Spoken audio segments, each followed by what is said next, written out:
Today I'm going to share with you 3 free tips and 1 paid tip for how you can be less shy speaking English. My first tip is you need to accept this truth. And this is real talk today, you and me. You will make mistakes. Not maybe. You will. I'm telling you right now, 100% guaranteed you're going to make a mistake. I need you to be okay with that. I need you to look in the mirror and say, I'm going to make a mistake and it's going to be okay. And what I mean by accepting this truth, one of the biggest things I hear from my students is, I'm too shy because I'm so scared I'm going to make a mistake. I'm here to tell you, forget that fear, because it's going to happen. I'm not going to lie to you. I'm not going to say, don't worry, your English is fine. No, your English is not 100% great.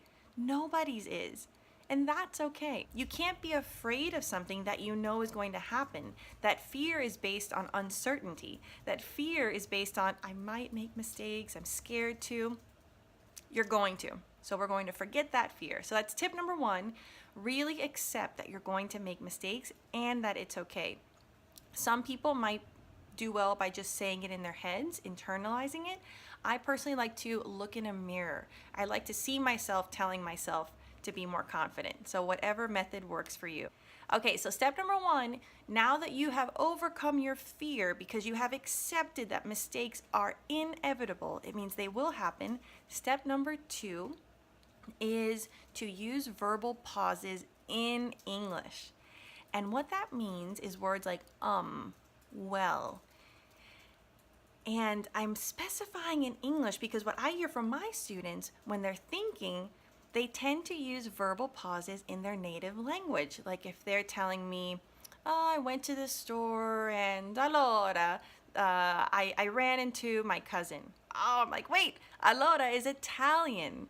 Or if I have a student from Latin America and like, bueno, I'm not sure what I'm buying today. So using verbal pauses in your native language it takes away from your English fluency. So it's okay to use verbal pauses, but try to use the ones in English. My favorite one is well. Occasionally you can use or like. You can also say things that are a little bit longer, like, oh, let me think about it. Or, okay. So, okay. So you want to try not to use bueno, allora, or whatever your native language is. Second language takes a long time to speak very well. Of course. Yeah, you don't have to be afraid because you need to accept that it will take time. Learning a language, whoever tells you you can be fluent in 3 months, I mean, that's just a marketing technique. The truth is, learning a language is lifelong. I'm still adding words and learning English. I'm still improving my Spanish. I'm still learning French is going to take me 80 years, and that's okay. I want you to stop thinking about the finish line and think about how you can be better every day. You know. Oh yeah, okay, that's another good one. Americans do say you know. Like, oh, it's so hot outside, you know? Or we tend to use right. So at the end of a question, when it's rhetorical, like, oh, it's so hot, right? It's not an actual question, it's rhetorical. So that's awesome. And I'm so sorry, I missed your name. So whoever said that, great point. Something you can do to feel more comfortable with that, try to use it when you're watching TV shows in English. Listen to how they use it. Where do they use like, you know? Okay, so we have number 1 was accept that you're going to make mistakes. Oh, a bonus tip. Now that you know you're going to make mistakes, I want you to prepare 1 or 2 sentences that you can say when you realize you've made a mistake. That helps me a lot, just to break the tension and help myself. For example, if I'm speaking French and I know I'm going to make I realize I made a mistake, I try to say something like, oh, my French is terrible.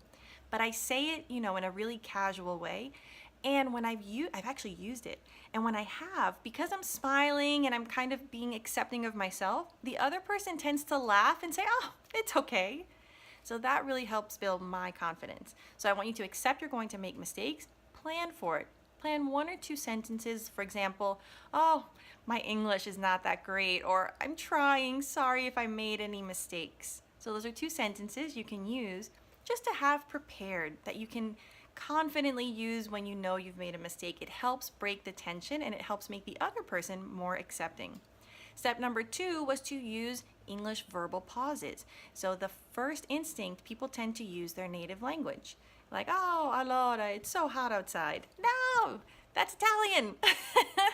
You want to use, oh my gosh, or like, oh, it's so hot outside, you know? So you want to make sure you use those verbal pauses or little expressions in English. And the third tip is speak. Now, I know that right now we're talking about that we're too shy to speak in public or to people, but I'm talking about at home. So I don't know if you have this experience, but when I'm thinking, oh, my French is beautiful. Maybe when you're thinking, your English is flawless, or you have all these beautiful thoughts that you can have in your brain. But when it tries to come out of your mouth, it's totally different, right? The pronunciation is different. The sentence structure is different. I feel like, why was it so beautiful in my head? What's happening? The reason is you're not connecting your knowledge to your mouth. Now, one way that you can help transition this skill, so eventually our goal is to speak with humans, but something you can do right now is read out loud, think out loud. So there are 2 ways you can do this. Number 1 is just to think. If you feel shy in public, you can do it at home when you're walking by yourself. You can think small things. For example, the other day I went for a walk and I was trying to think in French, like, that tree is green, or wow, that garden is beautiful. The 2 things that happen is, number 1, you become more aware of the vocabulary that you need to build. And number 2, you're connecting what you're seeing, what you're thinking with your mouth. This is what betrays you. So we need to help. The other day I was working at home and I was trying to think, how do I say I'm working on my computer?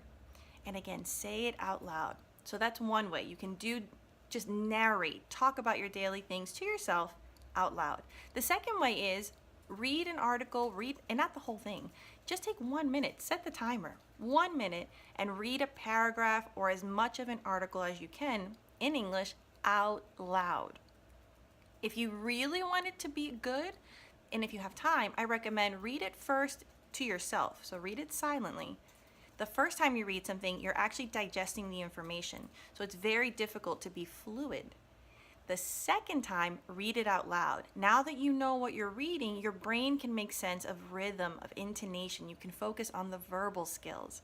So the 2 tips are speak out loud about your daily activities or read out loud. And I recommend reading once in silence so you become familiar with what you're reading, and the second time out loud so you can practice fluency. Tasha Corey, thank you so much.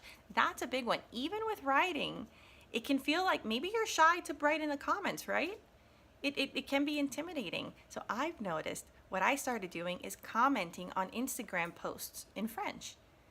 Nobody reads them. Nobody cares. It's the internet. But for me, it helps me break through that confidence and feel more comfortable. So that was really good. Okay, and the 4th tip is the paid one. So if you're thinking, I want to talk to a human being, but I don't know anyone or I'm too shy, go online and find a teacher, a tutor, a language partner. These usually, for teachers and tutors, they always cost money, but it might be worth investing depending on where you are in your learning process. If financially that's not a possibility, go and look for partners. Now, don't all of you send me messages asking, where do I find a partner? That's what Google is for. I'm not here to be your search engine, and neither are the other teachers. We're here to help you with specific tips. I need you to be empowered. I want you to take control of your learning. Go to Google. What do I Google, teacher? Excellent, I can help you there. I want you to Google free English language partner online. Find English speaking partner online. So using those keywords will hopefully help you find the resources that you need. Now, personally, for paid courses, I love English Live or English First. So the website is ef.com. That one's more comprehensive. It has the course, and then you have group lessons and lessons with private teachers like me. Another website, if you just want conversation, is italki. So the first one is ef.com. That's if you want a course with the speaking teacher one-on-one component. And the next one is italki, Italki.